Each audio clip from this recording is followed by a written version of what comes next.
Okay, so we continue with Shaar Hasimcha in the Orchos Tzadikim. So we're going very heavy now into the sugya of bitachon, because the Orchos Tzadikim is saying that the way a person can arrive at simcha is through having bitachon, having trust and faith in Hashem. So we started last time on Tuesday. There are 8 areas of bitachon that the Orchos Tzadikim lays out here, and there's a lot of overlap with the Shaar HaBitachon from the Choyvos Halavavos. So the first area of bitachon where a person doesn't have trust in Hashem, related to the gufa adam, a person's physical body, his well-being. And he went on to say that a person has to trust Hashem that whatever happens to him is from HaKadosh Baruch Hu. That being said, the person has to do ishtadlus. If he doesn't do ishtadlus to keep himself or herself healthy, so then he can get sick, and it is his fault. If he does the right thing, then HaKadosh Baruch Hu takes care of him. So that was pretty much what the first area of bitachon was. He continues here, bitachon hasheni, the second area of bitachon, inyan ha-parnasa. So you have physical health, and then we have parnasa, a person's livelihood. Tia bitachon shaloi al Hashem Baruch Hu, he has to trust in Hashem. She yazmin lo tzrachav, and this is the key, that Hashem will bring to him his needs, umezoinoi, and his sustenance, kedei sipukoi, what he needs to survive.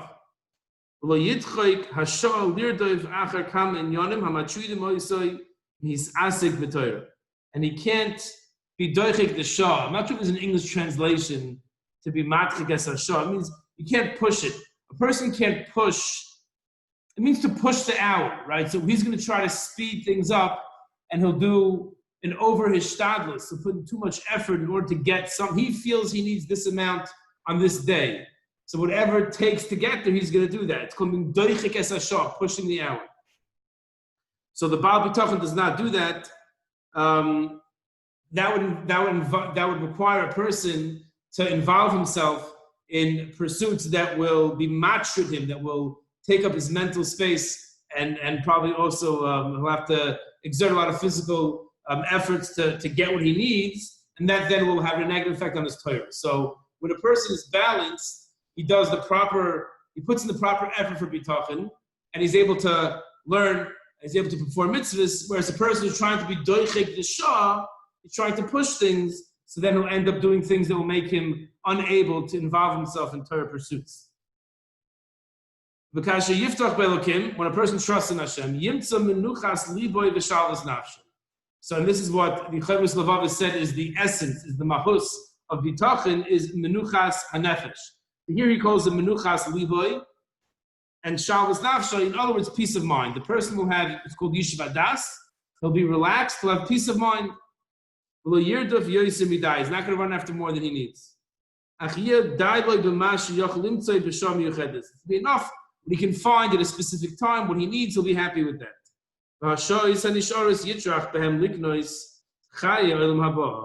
And his extra hours he will spend on trying to get, he'll involve himself in spiritual pursuits, the world to come. And that's what it says in the Sifri, which is the Medrash Halacha on Bamidbar and Dvarim. It says, Tarbe b'yeshiva simayit b'asik, a similar mission in Pirkei Avos. A person should have a lot of sitting, he should be learning a lot. With simayit b'asik, he should minimize as much as he can his involvement in Parnasa. Asay divrei Torah ikar, the iskacha tafa. He should make his Torah learning the main thing, and his involvement in his Parnasa a tafel, a secondary endeavor. So lav dafka, it's not necessarily referring to quantity. It's referring to quality. That where is the person's mind? Like the Bali Musar always say, the Musar Rabbanim always say that if someone asks you, oh, so what do you do? So a person says, I'm a lawyer, I'm a doctor, right? He says, no, what do you do? What are you? Like, what are you there? So you don't say you're a lawyer, doctor. You say, I'm an Erel Chayid. What do you do? I'm learning Yavamis. I'm learning Orchos Tzadikim. Like that's how a person's mind should be wired. Now, that particular question, when the person asks, what do you do? So we know the person is asking, what's your parnasa? So it'd be weird to answer, I'm learning Yavamis. But the concept is that when a person defines himself, of what he is and what he's doing in my mind. What I'm doing is I'm trying to daven, and I'm learning this Masechta, this Musa, this Halacha. That's what I'm doing. And my parnasa is something I do also, and I take pride in it, and I'm serious about it, and I enjoy it, but it's not my chiyus, it's not my gishmak in life. I was once in a shul somewhere, and I saw two people talking, before davening, and one guy was like really like excited about it, and I wanted to hear like what they were talking about. It was parnasa, right? I mean, a person's excited the same way he talks about the wonderful deal that he made. He should talk about Torah as well. So Torah's chekeva and melach aray ve'iskach hatafel is the lashon of Sifri. It's not a quantity measure per se; it's a quality. V'inyan zeh hu hagadol shebenisayin adam. A pretty amazing statement from the Orchos Tzadikim. He says that this inyan, this challenge in life of what am I? Am I a lawyer or am I a person learning Yavamas? That is the gadol shebenisayin adam. This is the biggest nisayin.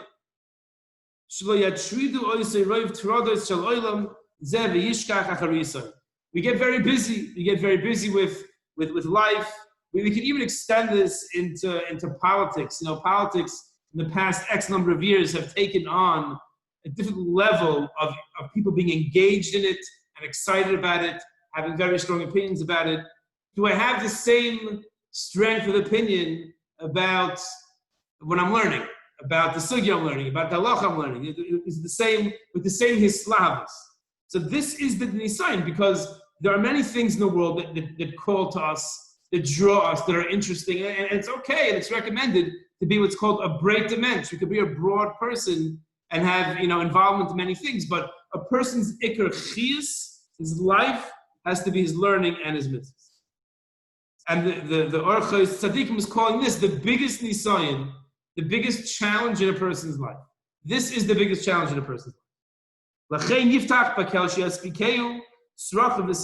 to trust in Hashem, that HaKadosh Baruch Hu will give me what I need. I put in my effort, and Hashem will take care of the rest. It'll have the time to avert his attention to religious pursuits. That's the second, right? That's parnasa. First one is health. The person can't be lax in taking care of himself, but he also can't be too stringent in taking care of himself. In Yiddishkeit, we're big proponents of being normal, right? That's how you define normal is a separate truth. Normal is whatever I am, I guess. Whatever you are, that's usually. But either way, what he's saying over here is you have to be normal when it comes to health, and when it comes to parnasa also, we have to be normal. We have to do the proper status. We can't do less, we can't do more. A challenging task. The third area of trust in Hashem. This is pretty much the same idea in the Chavis Levavos, so we'll just do it outside. And that is that a person has to realize, he's talking about family and other and familial obligations. So he says that if a person ends up in a situation where he's by himself and there's let's say a person never got married, never had children, unfortunately, and he or she just by themselves, the person has to realize there are certain advantages in that. Assuming the person did their hishtadlus to create a family and it didn't happen, so a person has to realize, okay, I have more time now to involve myself in connecting to Hashem, in religious pursuits. I can volunteer. I can do a lot of chesed. I have fewer obligations than I would have were this person to have a family. There is an advantage there. The person has to realize the situation he or she finds himself in is what HaKadosh Baruch Hu deems optimal, and therefore look for the positive in those situations. And he says that if a person is blessed with a family, so he has to trust in Hashem, that Hashem will give him the ability, the strength to fulfill his obligations towards them. And when he's raising his family, he should not be mitzapi. He shouldn't look and hope and wait for honor from them and covet, and he gets them from others. Rather, he should realize that he's here to become the mitzvah of raising a family, of creating the next generation of Klal Yisrael. And he's doing his job. He shouldn't be machzik toiv la'atzmai v'yigba liba aleihem. He shouldn't say, it's such a wonderful job. You can take pride in your work, but there shouldn't be like this sort of a gloating self-satisfaction with what a person did. I'm just fulfilling what a Kadosh Baruch Hu wants me to do. and his heart shouldn't be raised too high. A person, and definitely grandparents, can definitely take pride in their children and in their grandchildren and their great-grandchildren's lives. That's okay. But there's a certain humility that a person should have, that at the end, the big picture is I have an obligation towards these people, very serious obligation, and I fulfilled that or I haven't fulfilled that. That's like the real main picture. That's the mindset a person has to have when it comes to his family. And of course, we enjoy playing with the grandkids and playing with the kids and having a good time and going on vacation. But at the end of the day, you have to realize it's not fun and games. It's an obligation, it's a responsibility, and that's how a person has to approach it, with a bit of humility. And if a person, so he's talking about, if a relative asks someone for something, you try to help them. And if one asks from the relative something and they couldn't give it to him, so he shouldn't, Al Yosim Aleim Chatos, a person shouldn't say, oh, he's a Rasha, how can he not help me out in this situation? He should think to himself, there are many messengers from Hashem, and if I need it, Hashem will make sure that I get it. That's number 3. So that's when it comes to his family. So we have health, parnasa, family.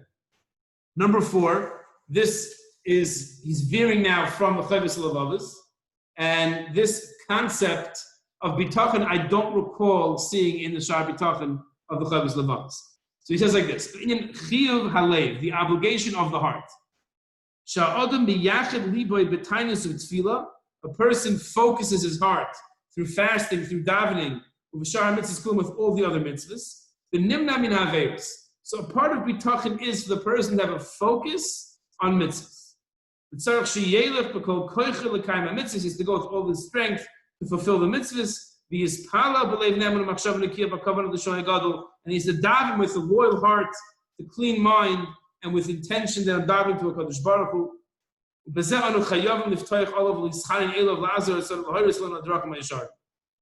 we have to have bitachon that Hashem will show us the right way. So the truth is, this did come up in Chavis Levavos, that a person, when it comes to mitzvahs, there is an element of bitachon, and that is the person decides to do the mitzvah. If you remember correctly, he broke it down. He said that in every action a person does. So he has the thought that he wants to do it. That's a nice idea. I think I'm going to get up an hour before davening. Then he has to actually decide to do it. Right? There's one thing to have a thought. That's a nice thing to do. I'd like to do that. Then there's a certain decision a person makes. I'm going to do that. And then there's actual doing it. So in the first 2 steps, the Chavis Levavos said there's no bitachon. That I got to do myself. I have to decide, and I have to think that I want to do it and make a decision to do it. Whether I can do it or not, on the way out, the diaper needs to be changed, on the way out, there's a leak in the roof, whatever it might be that will prevent me from getting to shul early, so then that's out of my control. So the Orchos Tzadikim is saying a similar thing here. He's saying that a person has to do whatever he can to miyachid liboy, to channel his heart, to focus his heart, to do the mitzvahs, but whatever happens, it's only with Hashem. Then he has to daven to Hashem, please help me make sure that I can complete the mitzvahs. Like David HaMelech said, I think these psukim were brought in the Chavis Levavos as well. Hajricheni ba'amitecha v'lamdeni, be madrich me, guide me in your true ways and teach me. Hajricheni from Kapitel Kuf Yates, the Chavis Levavos had many psukim from that Kapitel. Hajricheni b'nesiv mitzvaysecha, guide me in the paths of your mitzvahs. Derech hamuna bacharti, the path of faith I have chosen. These are all proofs that David HaMelech chose to go in the path of avodah, of service of Hashem.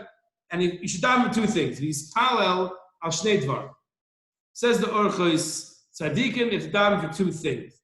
Number 1, l'chazik libay b'yechuda b'elakim. He has to strengthen his heart. I'm davening to Hashem to help me strengthen my heart in believing in your yichud, in your uniqueness, that Hashem runs the world. And therefore, you should distance from me, Hashem, the tirda, the worry of this world. So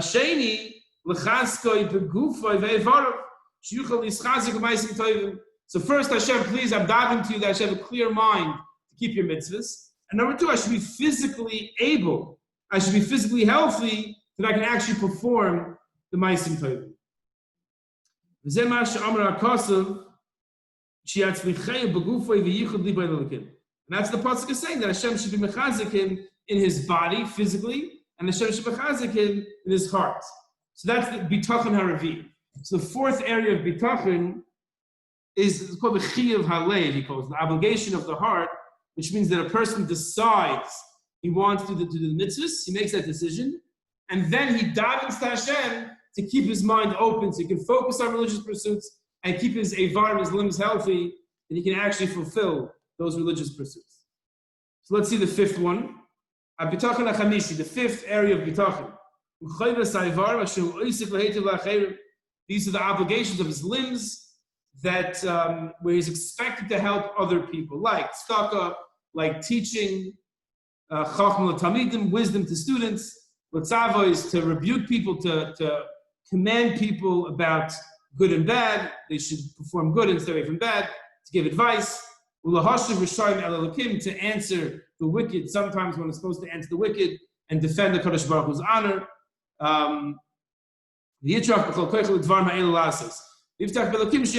Hashem should help him, he should have bitachon, trust that Hashem is going to help him. And Hashem will help him get closer to him. So when he's doing all these mitzvahs, he has to have the kavanah. I'm not doing this for the honor. I'm not doing this to get honor at the dinner. I'm doing this because this is what I feel is the right thing to do, and I'm doing it for Hashem's honor. The Yazar, and for sure not to be in his sari or alayim, not to be in a position of power and manipulate others. That's an abuse of power. The Yazar, you can try as much as you can to hide all the mitzvahs that he's doing the under l'chaveroi, and if he can't hide it, you should remember that even though I think that when people find out about the chesed that I do, it's going to help me, I have to strengthen myself that only a Kadosh Baruch Hu can help me. So even though I think now that all these guys know that I'm such a big Baal Chesed, if I ever need anything, they're going to come to my aid, I have to realize that only Hashem can come to my aid. When Hashem sends a mitzvah his way, he should think to himself, it's a toivim eisabor yis'ala, shehetin elov, it's a gevaldige chesed Hashem is giving to me the opportunity to fulfill a mitzvah, and should not be happy. He shouldn't have simcha that people are being mishabeach him, right? Which is very chashuv in Nakuda. It's a high level, but the fact that he's praised shouldn't give him simcha, because the person himself should know what he's doing is right.